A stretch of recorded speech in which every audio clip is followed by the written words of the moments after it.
o desbridamento instrumental, ou algumas pessoas falam também desbridamento mecânico, é quando você vai utilizar, né, de instrumentos para retirar aquele tecido ali desvitalizado que está atrapalhando o processo de cicatrização do meu paciente.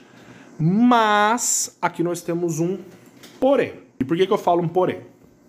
Porque cada ambiente, pessoal, vai ter um tipo de tratamento específico. Por que eu falo isso? Eu sou enfermeiro de home care, mas eu já trabalhei em hospital. No home care, não vai ser sempre que eu vou conseguir pedir uma lâmina de bisturi. Não vai ser sempre que eu vou conseguir pedir uma pinça. No hospital, isso já é mais comum, já é mais rotina. Assim como no hospital, geralmente quem vai fazer isso é um médico no centro cirúrgico e no domicílio quem vai fazer isso é o enfermeiro. Por que eu estou dando essa explicação? Porque vocês têm que entender o seguinte, a depender da lesão, se eu conseguir justificar ali, né, para aquela empresa que vai fornecer esse material, que precisa usar o bisturi naquela fase da lesão, porque senão a lesão vai demorar muito, não vai cicatrizar rápido. Bacana. Eu consigo pedir em domicílio. Mas tem momentos e tem locais das lesões em que eu não vou poder fazer isso aqui em domicílio de jeito nenhum. E é aí que eu vou mostrar para vocês nas imagens a seguir quando que eu vou evitar fazer isso e quando que eu posso fazer isso também, tá bom? Então vamos acompanhar aí passando a próximo slide. Só para explicar aqui para vocês também, esses 3 nomes esquisitos aqui, né, que acho que poucas pessoas ouviram falar, mas eles são técnicas, pessoal, que a gente usa para fazer o desbridamento instrumental.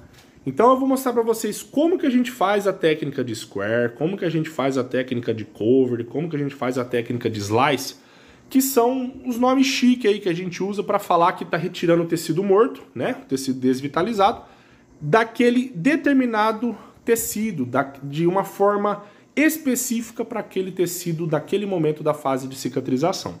Passo o primeiro aí só para a gente dar uma discorrida, ó. Tá vendo aquela primeira lesão que eu mostrei para vocês lá acima? O que eu fiz naquela primeira lesão? Para tirar toda essa capa de necrose aqui, eu usei uma papaina 10%. Bacana, Matheus, você resolveu esse problema aqui, ó. Trouxe todo esse tecido vitalizado, tirando esse tecido necrótico, só com uma pomadinha. Mas eu posso usar técnicas instrumentais aqui também para acelerar, pessoal, o processo da pomada. E é aqui que entra esses nomes complicados, ó. Square e cover. O que é o square? Vocês já ouviram falar que a gente faz uns risquinhos na lesão? Uns quadradinhos, uns jogos da velha? Isso chama-se square. Na verdade, para vocês terem o nome da terminologia mais correta, quando eu faço riscos na minha lesão, no meu tecido necrótico, eu estou fazendo uma escarificação. E quando eu faço a retirada desses quadradinhos que foram feitos através da escarificação, eu chamo de escarotomia.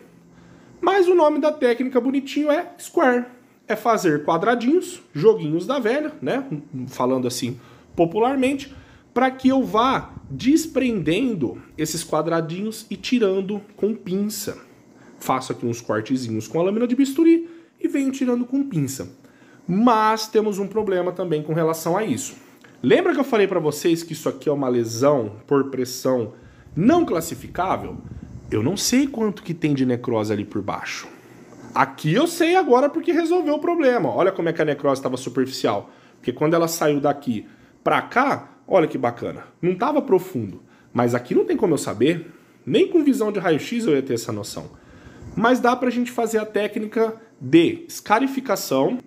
Você vem aqui e aplica pequenos cortes nesse tecido desvitalizado e aplica pomada de papaina, porque aí ele vai facilitar a penetração da pomada nessas ramificações que você realizou. E aí, conforme aquilo vai amolecendo, você consegue tirar com a pinça. Olha que bacana. Mas por que eu não usei, pessoal, a técnica de square nesse tipo de paciente? Porque nesse momento, nesse paciente, desse convênio, eu não conseguia pedir autorização desse procedimento para domicílio. Mas não é sempre que não consegue, tá? Mas nesse contexto, naquele paciente, daquele convênio, daquela situação, eu tive que colocar toda a minha energia e esperança na papaína. E olha o que a papaína fez sozinha, sem nenhum auxílio de instrumento, de bisturi, de nada. Olha como é que resolveu. E eu fiz uma live anterior falando até o seguinte: quando eu pedi para colocar papaína nessa lesão, a profissional do domicílio virou para mim e falou assim: Matheus, papaína não vai resolver não. Aí eu falei: não, por quê? Ah, porque é muito mais fácil levar o paciente para o centro cirúrgico aqui, faz o desbridamento lá no centro cirúrgico, o médico resolve isso logo, volta para casa com esse tecido aqui bonitinho, vitalizado. Para que você vai perder tempo usando papaína aqui? Vai pro centro cirúrgico, resolve lá logo isso daí, não fica com enrolação não, gastando dinheiro. Aí, pessoal, entra uma coisa que chama-se avaliação do profissional. Por que eu escolhi fazer uma conduta mais conservadora nesse tipo de lesão do que mandar logo o paciente para o hospital? E aí, por que eu optei em não levar o paciente para o hospital? Porque, pessoal, o contexto de um paciente de home care, para você levar ele para o hospital, olha que legal que seria. Eu teria que internar esse paciente. Bacana? Quando eu interno esse paciente, tira só dessa imagem para não correr o risco da live cair, por favor. Isso. Quando eu interno esse paciente, ele perde o home care. Já começa por aí. E aí, provavelmente, nesse processo de autorização, às vezes acaba demorando. E eu não queria que isso acontecesse. Qual que era o outro problema? Levar esse paciente para um centro cirúrgico.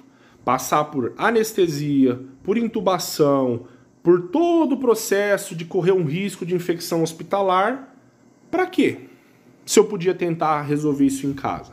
Se eu podia arriscar com uma pomada que foi feita para isso. Então vocês entenderam que quando eu escolhi resolver esse tipo de lesão, tinha todo um contexto. Evitar estresse para a família, evitar gasto com ambulância, evitar internação, evitar gastar com sedação, evitar gerar risco para esse paciente por correr o risco de pegar uma bactéria hospitalar. Tinha todo um universo por trás. Para mim era muito mais fácil. Vai para o hospital, tá tudo certo, se vira lá e vamos resolver isso lá. Mas não, pessoal. Quando você é o profissional por trás daquele atendimento, você tem que avaliar todo o contexto daquele paciente. Não é simplesmente sair fazendo o que vem na cabeça, entendeu? Então eu fui pela conduta mais conservadora. E resolveu, tá? Eu não vou ficar aqui mostrando hoje as lesões cicatrizadas, tá? Eu só estou mostrando esses tipos de lesões, esses estágios das lesões, para vocês entenderem os tipos de desbridamento. Mas só dando uma esticada aqui no assunto, infelizmente tem profissionais que, além deles não ajudar, eles atrapalham. Não confia no profissional que está prescrevendo aquilo, acha que você estudou, tem experiência, sabe, faz pós-graduação à toa. Quando na verdade você está analisando todo um contexto que vai ser melhor para o seu paciente. E realmente, se não resolvesse, a gente ia ter que fazer isso num centro cirúrgico. Não dava para tirar esse tipo de necrose em casa como se tira num centro cirúrgico. Mas não foi o caso. Em menos acho que deu 25 dias, se não me falha a memória, a gente tirou aquela necrose toda. E sem usar a técnica, hein? Sem usar a técnica de square e de cover, que eu vou explicar aqui para vocês agora o que é. Sem usar a técnica, a papaína retirou. Se eu tivesse conseguido associar a técnica junta, ia ser mais rápido. Por que eu não consegui usar a técnica junta? Porque para eu pedir, pessoal, material, lâmina de bisturi, eu tenho que ter um profissional que vai saber fazer isso. Vocês concordam comigo? E naquele momento, naquela cidade, naquela região, não tinha um profissional capacitado para fazer isso. E eu não ia poder me deslocar até lá para fazer isso a cada 3 dias ou uma vez por semana. Então vocês estão entendendo como tudo é contexto? É maravilhoso na teoria a gente falar, não, faz isso, passa aquilo, resolve desse jeito. Mas na prática, pessoal, nem sempre você vai ter aquela pomada, nem sempre você vai poder pedir o bisturi para fazer aquele procedimento. Vocês estão entendendo? Então tudo é de acordo com o contexto do seu paciente.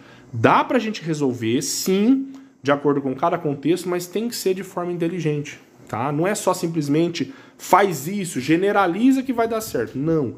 Cada paciente, cada contexto, cada lesão, cada estágio, cada situação é de um jeito. Não se generaliza as coisas, tá legal? Então, só dando aqui uma... Pode deixar nesse slide mesmo, porque o pessoal já viu a lesão. O que seria a técnica de cover? A square não é fazer os quadradinhos lá, os joguinhos da velha e ir retirando esses tecidos? O cover você vai fazer o seguinte, pode pôr, vou mostrar só uma coisinha. A técnica de cover, o que eu iria fazer? Eu iria pegar uma pinça, nessas bordas, deixa eu só focar, eu ia pegar uma pinça, puxar essas bordinhas aos poucos e vir com a lâmina de bisturi cortando das bordas para o centro, retirando, puxando, enquanto eu vou puxando a pele eu vou cortando por baixo, cortando por baixo, cortando por baixo. Aqui é aquela mesma coisa que eu falei para vocês. Se eu avaliei essa lesão presencialmente e eu acho que ela pode ser superficial, né? Eu vi que ela está amolecendo, está superficial, aí eu faço essa técnica. Se essa lesão estiver aderida numa camada muito profunda e eu for fazer esse procedimento em casa, pessoal, o paciente vai sangrar, vai ter dor, não vai deixar você fazer. Você está entendendo? Então, por isso que eu falei, a técnica instrumental de desbridamento ela é maravilhosa. Ela acelera ali um tratamento que ia ficar lá com a pomada 1 mês, 2 meses na hora. Mas não é sempre que eu vou sair cortando as coisas do jeito que eu acho.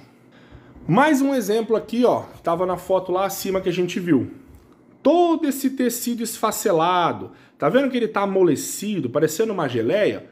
Eu posso usar essa técnica aqui, pessoal, que chama slice, que é uma técnica do desbridamento instrumental. E o que significa isso? Eu vim aqui com uma pinça e ir cortando em pedaços, em tiras, todo esse tecido desvitalizado, até ele ficar desse jeito, ó, nesse recorte.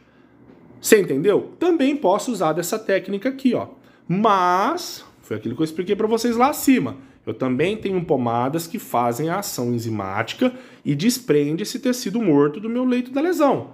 Mas é lógico, se você vai poder fazer isso de forma instrumental, se você tem capacidade para fazer isso de forma instrumental, em vez de eu ficar ali 2, 3, 4 semanas esperando a pomada agir aqui, em um procedimento eu retiro tudo. Tá entendendo? Mas cada contexto tem a sua liberação. Tá? Eu tô só explicando para vocês entenderem que dá pra gente fazer essa técnica maravilhosa de slice aqui, que é cortar em pedacinhos, pega um pedaço aqui, corta, pega outro pedaço aqui, corta, vem outro pedacinho aqui, corta. Maravilha. Problema resolvido. Se adianta um trabalho aqui de semanas em um dia, em um procedimento. Entendeu? Então, antes da gente seguir, só resumindo aqui, hoje a live, pessoal, é de desbridamento, tá? Por que eu escolhi fazer essa live de desbridamento, pessoal? Porque toda vez que eu vou conversar com um profissional, ele fala assim pra mim: Matheus, por que você não faz um desbridamento nessa lesão? Aí eu falo assim: tá, bacana. Que tipo de desbridamento? Aí ele olha pra mim e fala: ah, aquele lá com bisturi, só tem isso de desbridamento. Então, qual que é o problema quando a gente usa essa terminologia, pessoal? Infelizmente, até os profissionais da área da saúde, eles acham que tudo é a mesma coisa, que tudo é igual. E não é assim que funciona. Vocês viram aí, ó, que a palavra desbridamento, ela serve para um monte de coisa. Eu posso ter um desbridamento enzimático, eu posso ter um desbridamento autolítico, eu posso fazer um desbridamento instrumental. Olha o tanto de técnica que eu tenho para fazer um desbridamento instrumental. Então vocês estão entendendo que a live não é só para generalizar. Ah, faz um desbridamento. Tá, bacana. Mas tem vários tipos. Tem um momento certo de se fazer cada tipo de desbridamento. Então, esse é o intuito da live. Você não gastar dinheiro, você não fazer a sua empresa usar um recurso desnecessário para aquele tipo de lesão e ajudar as pessoas que estão próximas de você com o tratamento correto. Porque não tem nada pior, pessoal, do que você ficar lá, ó, um tempão usando um tipo de produto no seu paciente e aquilo não resolve. Porque você está usando o produto errado. Porque você não sabe o momento certo de usar aquele produto. Vocês entenderam? Então, aqui vocês vão avaliar tudo que vocês podem fazer com relação a esse universo do desbridamento. Tá bom? Então vamos descer lá que eu quero mostrar mais 2 técnicas para vocês, só para a gente finalizar essa história aí do desbridamento. Ó. Aquela mesma lesão. Eu estou usando as mesmas lesões como exemplo, pessoal, porque é para explicar a técnica, tá? Eu tenho outras, eu tenho uma galeria aqui de foto com diversas lesões, mas não é o caso. Eu quero explicar para vocês a técnica que a gente usa. Tá vendo aqui que a gente tem essa palavrinha agudização? O que é a agudização e por que eu usei essa lesão como exemplo? Olha como que tá a borda da lesão desse meu paciente. Tá vendo que ela tá espessa? Tá vendo que ela tá praticamente enrolando dentro dela mesma? Olha aqui. Parece um pãozinho de forma. Olha que bom, um pãozinho feito na padaria. Olha as bordinhas, todas enroladinhas dentro dela. Será que isso daqui é bom? Claro que não. A gente chama isso de epíbole. E o que é uma epíbole? É isso aqui, pessoal. Quando a borda ela enrola dentro de si mesma. E vocês lembram o que vocês aprenderam lá? Que para uma lesão desse porte cicatrizar, ela tem que cicatrizar de dentro para fora e das bordas para o centro, não é verdade? Como que eu cicatrizo uma borda que estacionou aqui? Como que eu vou fazer isso? A borda estacionou, ela enrolou dentro dela, ela não vai aproximar mais. E agora, o que eu faço? É aí que entra esse procedimento de agudização. E como que eu faço esse procedimento? Eu vou pegar uma lâmina de bisturi e vou fazer cortes em todas essas bordas que estão enroladas. Corto, corto, corto, vem cortando. Na onde não tem, não precisa cortar. Aqui embaixo não tem. Vem cortando, vem cortando. Isso vai sangrar? Vai sangrar. Isso vai doer? Provavelmente vai doer se você atingir alguma inervação. Mas é fundamental, pessoal, em certas lesões, porque se eu não gerar uma inflamação proposital para que essa borda volte a planar, eu não vou fechar essa lesão nunca. E eu tenho vários casos em que estão com um paciente com uma epíbole, e aí ele não sabe, ele fala, poxa, olha só, tecido de granulação, bonitinho, superficial, tá pronto para fechar, Matheus, só falta fazer isso aqui, por que essa porcaria não aproxima? Por conta das bordas. Bordas em epíboles, elas não vão fechar. Então eu uso dessa estratégia, tá? Para fazer com que esse processo de cicatrização possa continuar. Olha que bacana. Então vamos passar para outra dica, que é uma outra técnica que a gente usa também. Olha lá que legal. Esse aqui eu acho que vocês já viram muito, né? Porque esses pés, geralmente calcanhares, né? Que acumula esse tecidinho maravilhoso aí. A gente chama isso aqui, pessoal, de hiperqueratose. Tá? O que é uma hiperqueratose? Como o próprio nome já diz, é quando eu tenho tecido de queratina demais. Ela aumentou demais a queratina daquele tecido, naquele processo natural do nosso corpo, tá? A gente sabe que o corpo humano ele é maravilhoso para resolver problemas, mas às vezes ele cria problemas, entendeu? É lógico, mediante aí várias circunstâncias. Mas aqui, por que eu coloquei essa lesão para vocês verem? Porque tem uma técnica que a gente usa aqui, ó, que chama-se desbastamento. Ou eu vou desbastar essa lesão. O que significa isso, Matheus? Nada mais é do que eu utilizar, né, do meu desbridamento instrumental, pegar uma lâmina de bisturi e vir aqui raspar todo esse tecido que está em hiperqueratose. Vocês já viram aqueles vídeos na internet que o pessoal passa um hidratante no pé da pessoa, aquilo dá uma amolecida, ele vem aqui com aquelas... Não necessariamente uma lâmina de bisturi, mas algum outro instrumento metálico que ele vai raspar todo esse tecido? Então, aqui a gente vai fazer isso dessa mesma forma. Só que para nós, enfermeiros, a gente acaba usando a lâmina de bisturi também, se quiser, tá? Então, tem como tratar, pessoal, hiperqueratose de outras formas? Tem. Eu só estou dando um exemplo de um procedimento que está dentro do contexto do desbridamento instrumental. Mas eu posso tratar a hiperqueratose com creme barreira, com hidratante, com creme de ureia. Isso vai ser coisas para as perguntas aqui embaixo ou para uma outra live. Não é o foco da live, mas a técnica em si de desbastamento, ela é feita nesse tipo de situação. Mas, muito cuidado, é aquilo que eu falei. Não é toda a hiperqueratose que tá bonita desse jeito. Tá vendo aqui em cima que começou a fazer fissuras? Olha as aberturas aqui em cima. Olha aqui embaixo também. Quando eu tenho uma hiperqueratose com muita fissura, eu não vou conseguir passar essa lâmina de forma uniforme. Ela vai começar a entrar nessas cavidades. E isso é um problema. Porque imagina você tá passando a lâmina aqui, opa, a lâmina entrou aqui dentro da cavidade e cortou o pé do meu paciente. Entendeu? Então o desbastamento é para tecido de hiperqueratose que está superficial e que está totalmente uniforme. Nada de fissuras, ranhuras, algo que esteja aprofundado, porque aí você corre o risco, nesse processo de retirada, de cortar outras áreas da pele, do tecido do seu paciente que estão íntegras, tá bom? Todo mundo entendeu, pessoal? Os tipos de desbridamentos que a gente pode ter? Desbridamentos enzimáticos é quando eu uso de pomadas que contêm enzimas que vão desprender aquele tecido desvitalizado da minha lesão para que ele saia logo e o tecido vitalizado comece a subir. Bacana! Posso usar também o desbridamento autolítico, que é quando eu uso de estratégias para o próprio corpo do paciente eliminar esse tecido morto que está sendo prejudicial. Ou eu venho aqui com o nosso desbridamento instrumental e eu acelero esse processo de forma mecânica.